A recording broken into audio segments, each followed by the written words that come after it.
విద్యాభవన్ తిరుపతి వారి ఆధ్వర్యంలో టీటీడీ సౌజన్యంతో పుస్తక ప్రదర్శన నిర్వహిస్తున్నట్లు భారతీయ విద్యాభవన్ డైరెక్టర్ డాక్టర్ సత్యనారాయణరాజు తెలియజేశారు. ఫిబ్రవరి 1, 2025 నుండి 9 ఫిబ్రవరి 2025 వరకు ప్రతిరోజు మధ్యాహ్నం 1 గంట నుంచి రాత్రి 9 గంటల వరకు, ఫిబ్రవరి 2, 8 మరియు 9వ తేదీలలో మధ్యాహ్నం 12 గంటల నుండి రాత్రి 9 గంటల వరకు తిరుపతి హరేరామ హరే కృష్ణ రోడ్డులో గల వినాయక నగర్ క్వార్టర్స్ క్రీడా మైదానంలో నిర్వహించనున్నట్లు తెలియజేశారు.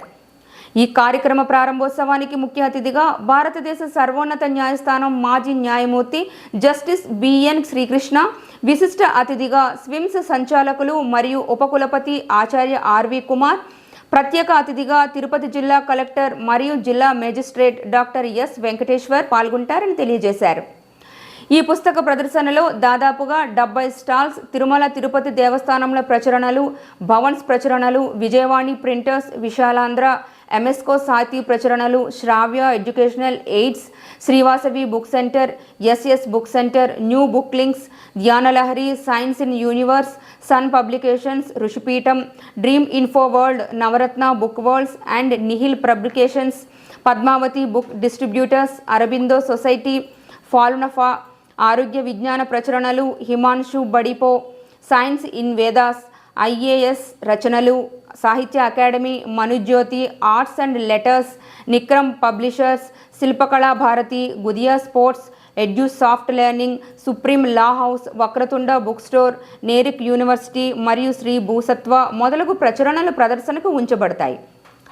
వైజ్ఞానిక, పౌరాణిక, ఇతిహాస, మనోవైజ్ఞానిక, న్యాయ, చారిత్రక పుస్తకాలే కాకుండా మనోరంజకమైన పుస్తకాలు అనేకం ఇచ్చట లభ్యమవుతాయి.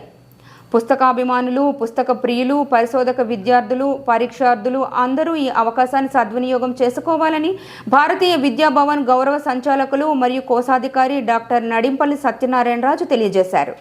తిరుపతి పుర ప్రముఖులు, పుస్తక అభిమానులు, తిరుమల తిరుపతి దేవస్థానం వారు, అనేకమైనటువంటి విద్యా సంస్థలు, తిరుపతిలో ఉన్న విద్యా సంస్థలు అందరూ ఎంతో అభిమానంతో ప్రోత్సహిస్తున్నందువలనే ఈ కార్యక్రమం దిగ్విజయంగా జరుగుతున్నది. భారతీయ విద్యాభవనే పుస్తక ప్రదర్శన ఎందుకు చేపట్టింది అంటే 1938లో కెఎం మున్షీ గారు భారతీయ విద్యాభవన్ని మహాత్మా గాంధీ యొక్క ఆశీస్సులతో ప్రారంభించారు. అప్పుడున్నటువంటి స్వాతంత్ర సమరయోధులందరూ కూడా దానిలో సభ్యులుగా ఉండి ఈ సంస్థని ప్రోత్సహించారు. 1951లో బుక్ యూనివర్సిటీ అనే పేరుతోటి చాలా వినూత్నమైనటువంటిది బుక్ యూనివర్సిటీ అని మున్షీ గారు బ్రెయిన్ చైల్డ్ అది ప్రారంభించి అనేకమైనటువంటి పుస్తకాలను ముద్రించారు. ముఖ్యంగా ఆర్సి ముజుందార్ హిస్టరీ 8 వాల్యూమ్స్ తోటి పరిశోధనాత్మకమైనటువంటి భారతీయ చరిత్రని ప్రచురించారు. ఈ రోజున ముజుందార్ గారి యొక్క హిస్టరీ పుస్తకాలు యూనివర్సిటీస్లోని, ఇతర రీసెర్చ్ సెంటర్స్లోని ఒక ప్రామాణిక గ్రంథాలుగా ఉన్నాయి. అలాగే 2000 పైసలకు పుస్తకాలను భారతీయ విద్యాభవన్ ప్రచురించి ఇతర భారతీయ విద్యాభవన్ భారతదేశంలోనే కాకుండా ఇతర దేశాల్లో భారతీయ విద్యాభవన్ అనే పేరుతోటి 486 సంస్థలుంటే ఆ సంస్థలన్నిటిలోకి బుక్ యూనివర్సిటీయే ఎక్కువగా ప్రాచుర్యం పొందింది, గుర్తింపు పొందింది. భారతీయ విద్యాభవన్ తిరుపతిలో స్థాపించినప్పటి నుంచి కూడా ఒక విద్యా సంస్థను నిర్వహించడమే కాకుండా పుస్తకాలు చదివించటం, పుస్తకాలను భారతీయ విద్యాభవన్ పుస్తకాలు అందుబాటులోకి తేవటం ఇవన్నీ జరిగినాయి. భారతీయ విద్యాభవన్ నేషనల్ ఎక్సలెన్స్గా ఒక సంస్థగా గుర్తింపు పొందింది. ఇదే కాకుండా 1981లో బుక్ యూనివర్సిటీ ప్రారంభమైతే 1957 నాటికి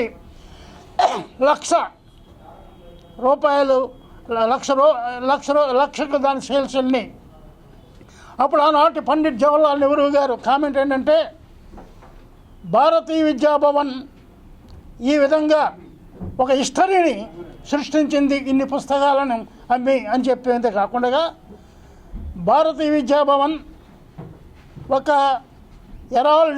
it will herald a revolution in book publication అని కూడా ఆ దార్శనికుడు ఆ రోజున అన్నాడంటే ఈ రోజున ప్రపంచవ్యాప్తంగా ఈ సంస్థ వెళ్ళే అనేకమైనటువంటి భారతీయ సంస్కృతిని విలువలని కాపాడటానికి కాకుండా ఒక సాంకేతికమైనటువంటి విద్యను అందించడానికి కూడా ఎంతో తోడ్పడుతున్నది. మన నూతన విద్యా విధానాల్లో కూడా ఈ మధ్య వచ్చిన వాటిల్లో ట్రెడిషన్, తర్వాత కల్చర్, వాల్యూస్ అనే దాని మీద ఎక్కువగా వారు చెప్పారు. ఇప్పుడే కాకుండా ఈ న్యూ ఎడ్యుకేషన్ పాలసీస్ రాకముందు నుంచి కూడా అటువంటి విద్యనే ఈ ప్రజలకి విద్యార్థులకి అందిస్తూ ఎప్పుడో 1990లో విద్యా సంస్థని స్థాపించినప్పటికీ కూడా విద్యార్థులందరూ కూడా ప్రపంచవ్యాప్తంగా అనేక దేశాలలో వారు ఈ రోజున పనిచేస్తున్నారంటే ఈ సంస్థ అనేకమైనటువంటి తల్లిదండ్రులు కలిసి మా అబ్బాయి అక్కడ ఆ దేశంలో ఉన్నాడు, ఈ దేశంలో ఉన్నాడని చెబుతూ ఉంటే అందరికీ ఆనందంగా ఉంది. భారతీయ విద్యాభవన్ మనదందరిదీని, తిరుపతిలో అందరిది కూడా భారతీయ విద్యాభవన్, ఏ ఒక్కరిది కాదు. ఇది ఒక జాతీయ సంస్థ. అటువంటి సంస్థ నిర్వహిస్తున్నటువంటి ఈ బుక్ ఫెస్టివల్కి మీరు ఎంతో ఆదరిస్తున్నారు. అదే అనేక మంది పబ్లిషర్స్ వస్తున్నారు, 70 స్టాల్స్ని నెలకొల్పుతున్నారు. ఎంఎస్కో వారు తర్వాత మొట్టమొదటి త్యాగరాజ మండపంలో దాన్ని ప్రారంభించాం. త్యాగరాజ మండపంలో స్థాపించినప్పుడే విద్యావేత్తలు అటు చుక్కారామయ్య గారు, తర్వాత ప్రిజం పబ్లిషర్ అన్న ప్రాణేష్ గారు, ఎంఎస్కో మన విజయ్ కుమార్ గారు, వీరందరూ కూడా ఈ సంస్థని ప్రోత్సహించి ఈ బుక్ ఎగ్జిబిషన్ ప్రోత్సహించారు. పత్రికా విలేకరులు ఎందరో అదే కాకుండా ఈ సంస్థ ముందుకెళ్ళాలంటే మీ అందరి తోడ్పాటు కావాలి. కాబట్టి ఇటు కల్చర్ని అటు టెక్నాలజీని ఈ 9 రోజుల పండుగగా దాన్ని నిర్వహిస్తున్నాం. ఇటు ఈ ఇది ఇనాగరల్ ఫంక్షన్కి ఎంతో ప్రతిష్టాత్మకమైనటువంటి వ్యక్తి జస్టిస్ బిఎన్ శ్రీకృష్ణ గారు ఇనాగరేట్ చేస్తారు. వారు సుప్రీంకోర్టు మాజీ న్యాయమూర్తి కాకుండా అనేకమైనటువంటి కమిషన్లకి ఆయన నేతృత్వం వహించారు, ఇంక్లూడింగ్ బైఫర్కేషన్ ఆఫ్ ఆంధ్రప్రదేశ్. అటువంటి ఒక గొప్ప వ్యక్తి చేత ఈ అవకాశం మనకి ఈ 17వ బుక్ ఫెస్టివల్కి కలిగింది. మీరందరూ వచ్చి ప్రోత్సహించి ఈ సంస్థని ఇంకా ఈ బుక్ ఫెస్టివల్ని మనం ఇంకా విస్తృత స్థాయిలో తీసుకెళ్ళటానికి తోడ్పడతారని అటు తిరుపతి దేవస్థానానికి సపోర్ట్గా అనేకమైన ఆధ్యాత్మిక సంస్థలు తిరుపతిలో ఉన్నాయి. ఆ అన్ని ఆధ్యాత్మిక సంస్థలకి కూడా భారతీయ విద్యాభవన్ ఒక వేదికగా ఉండి అందరినీ సపోర్ట్ చేస్తున్నాయి. దీనికి మీ ప్రోత్సాహం కావాలని మేము అభ్యర్థిస్తున్నాం. నమస్తే, నమో నారాయణాయ.